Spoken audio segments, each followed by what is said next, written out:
ಶಂಸುಲ್ Ulama Islamic centre Manjeshwar ಘಟಕದ ವತಿಯಿಂದ Udyavara Rafah ಸಭಾಂಗಣದಲ್ಲಿ ಮಿಲಾದ್ ಕಾನ್ಫರೆನ್ಸ್ ಅನ್ನು ಆಯೋಜಿಸಲಾಯಿತು.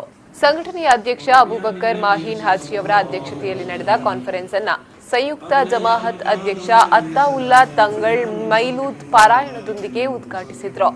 ಅಬೂಬಕರ್ ದಾರಿಮಿ ಮುಖ್ಯ ಪ್ರಭಾಷಣವನ್ನ ನಡೆಸಿದ್ರು. ವೇದಿಕೆಯಲ್ಲಿ ಇಬ್ರಾಹಿಂ ಉಮರ್ ಹಾಜಿ, ಮಚ್ಚಂಪಾಡಿ ಬಾಬಾ ಸೇರಿದಂತೆ ಹಲವು ಗಣ್ಯರು ಉಪಸ್ಥಿತರಿದ್ದರು. സംവിധാനങ്ങളും സൗകര്യങ്ങളും പ്രത്യേകതകളും ഉൾക്കൊള്ളുന്നതായിരിക്കും.